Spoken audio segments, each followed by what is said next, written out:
Welcome everyone to the deck profile of the Herald Agent deck. I was requested by Bahn to make this deck profile. Now I should note that this is the exact deck profile of the exact deck that topped YCS Toronto recently. I believe it got top 16. I took it over because I hadn't used Herald of Perfection in any series decks yet, and I wanted to try out the deck to see how it works and if I wanted to continue with it, make some of my changes, and then go with it. But Bahn requested to get a deck profile of this deck, so here it is. So the deck starts with 3 Herald of Perfections, which in a sense is the star of this deck because there's a load of fairies, and Herald of Perfection, by sending a fairy from the hand to the grave when an opponent activates a spell card, trap card, or monster effect, you can just negate card's activation and destroy it, which is great. And 2800 defense works great with that. Herald of Orange Light. I've had someone ask me about Herald of Orange Light before, and that also requires you to send it and a fairy to the grave to negate the activation of an effect, monster's effect, and destroy it, which doesn't necessarily work well together with Herald of Perfection because it gets rid of 2 of the cards that Herald of Perfection could just do with 1. This, I assume it's in there for 1 if you really don't have a to get Perfection out, but I see it mostly being used as a tuner. Although if it's mostly used as a tuner, why not take a 3rd Agent of Mystery Earth, because it's unlimited now. So I'll just have to do a couple more duels to truly find out why that player, I don't remember his name, why Herald of Orange Light is in there twice. If it does work really well as a negator, I'll have to find out. 3 Manju of the 10,000 hands to get either Herald of Perfection, or Advanced Ritual Arts, or Dawn of the Herald, whichever is more helpful at the time. I have 2 Gyukuto no Megami as the level 6 vanilla that is used with Advanced Ritual Arts. 2 Agent of Mystery Earth to search for agent monsters. It can be used as level 2 tuner. And decent 1000 attack and do some fun stuff. Usually it's used as your agent searcher. Venus, 1600 attack, very nice, and by paying some life points I can summon Shine Ball, which I obviously then have 3 of as well, and then you can go into Gotchi to boost Venus, or just to defend, or Daigusto Phoenix for double direct attack. Dark Mist to go get over a strong monster the opponent has. Herald of Pure Light if you really want something back from your grave. 1 Agent of Miracles Jupiter. In my original agent deck I do believe I only run 1. It's a good beater for 1800 attack, but by banishing an agent monster from your graveyard when Jupiter's on the field, you can select a light fairy type monster you control, which is pretty much all of these cards. It gains 800 attack until the end phase. And would Sanctuary of the Sky be on the field, you get another effect, but this deck doesn't have that, so you can ignore that part. Now, Herald of Perfection is good, but eventually you'll run out of fairies. Now, it gets truly dangerous when you combine it with something that attacks, because usually you'll play Herald of Perfection in defense mode, because 2800 is a lot harder to get over than 1800. So then you'll combine it with Archer Christia or Master Hyperion. So if you have this guy and this guy on the field, this guy can discard fairies, and then this guy can banish them to destroy and attack for 2700 damage. Very powerful. Archer Christia stops the opponent from special summoning. So while you can negate their effects, hopefully for a while, Christia stops them from special summoning, so the opponent can't exactly special summon anything that goes over 2800 of Perfection. And then 2 Tethys, Goddess of Light. I haven't actually drawn into this. I don't know how useful it is, but you can quite easily get a few monsters on the field. Like with Venus, you can get multiple Shine Balls. But with Tethys, if you have it on the field, if you draw a fairy type monster, sorry, didn't sleep well last night. If you draw a fairy type monster with Tethys on the field, and this does not have to be during the draw phase, it can be in the main phase as well.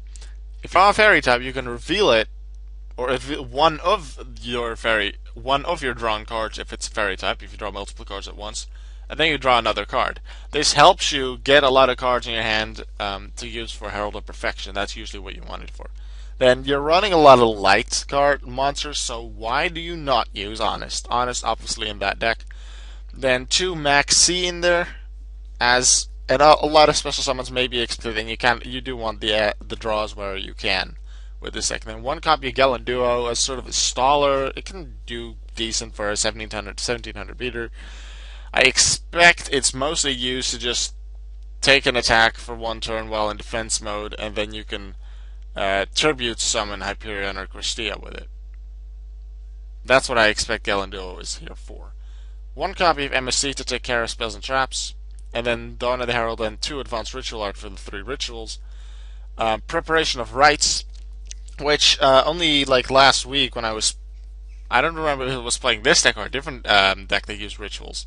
I believe it was when I played my Hungry Burger ritual deck again that I actually read over the effect of preparation of rites again and actually noticed that the second part of the effect, the ritual spell card coming from your graveyard to your hand, is optional.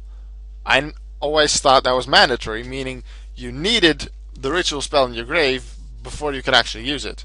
And I'm like, why does it have three of it in this deck then? But this is a lot better because now that I realize this, you can just always search for Herald of Perfection from your deck to your hand with Preparation of Rites.